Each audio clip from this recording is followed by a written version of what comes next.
hari abagaragaje ko ngo wahunze igihugu, watorotse igihugu kubera ibibazo ngo birimo rape cyangwa se gufata ku ngufu, birimo ngo gushaka kugambanira igihugu. Ntabwo nzi ngo uko gushaka kugambanira igihugu kwari ukuhe, ndagira ngo abari wishyiriraho umucyo. Ubundi niki wabisubizaho ibyo ngibyo? Ibyo bintu rero navuga ko bikoze Jason cyangwa se buri muntu yabivuga gukwe.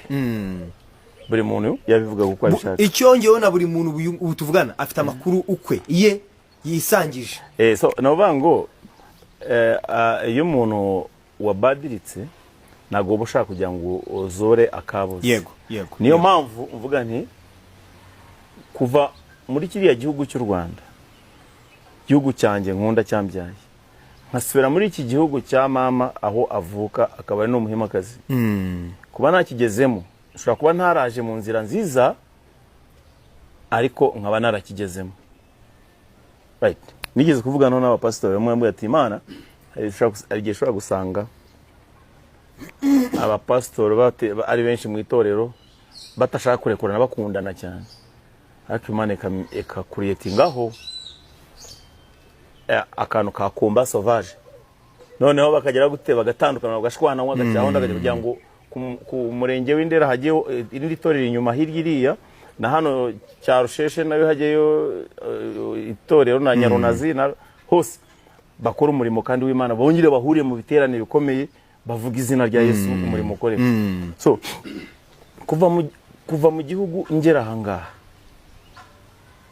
hatangajwe ibintu byinshi bitari byo bidashoboka, bitagize binabaho. Sinafashe umwana ku ngufu, ibintu bidashikwe no gucya mu kanwa k'abantu, abantu bakabibyina bakabivuga bakabyandika, ariko unsubije inyuma mu buryo ntari nkeneye kugira ngo mbivugeho, kuko Imana yarambwiye ati ibyo mugize mushyashya mu bintu rwose bishoboka. Amen. Koko iyo ubabariye urumva aho se nk'ubu ngubu byo njya nibaza nko kuri icyo ngicyo nababarira ndi ntawe mfite nababare. Rero Umwuka Wera ni unsobanurira, we nkuko utabona umuntu wavuga ngo Robert wamwanditseho ikose riniri yakoze ninde kugira ngo tumumenye abiryozwe wamumenya.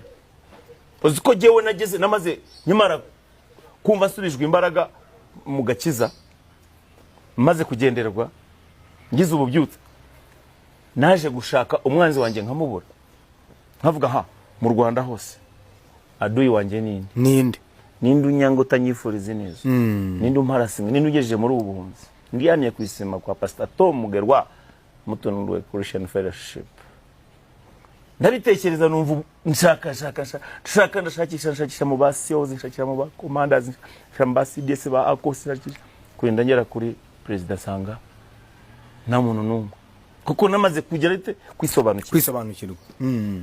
Noneho asante sana maze kwisobanukirwa, niyo mpamvu mu ntero yenye navuze nti yariyo Peter Sindwele ibyatambutse byose ucafu wote mu magambo ibyo mwumvishe mu ndirimbo mu kiryo, abantu batifuza kuba banavuga no kukiza cyabayeho cyane kurusha icyo kibi cyamubayeho cyangwa cyaciyeho.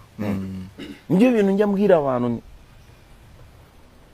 ako byo ntacyo bitwaye umuntu kugutuka ngira ngo ejo bone nuko Excellence program yavuze ati jewe abantu nago nababuza kunuka no kunyita ibyo bashaka cyane, ariko se ubundi ndibyo ibyo bakwise ni kuri.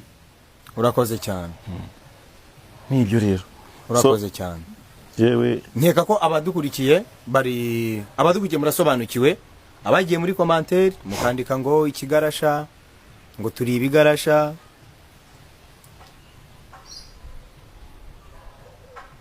ejo bundi tuzaza bike arena tubakubite ejo kandi ni live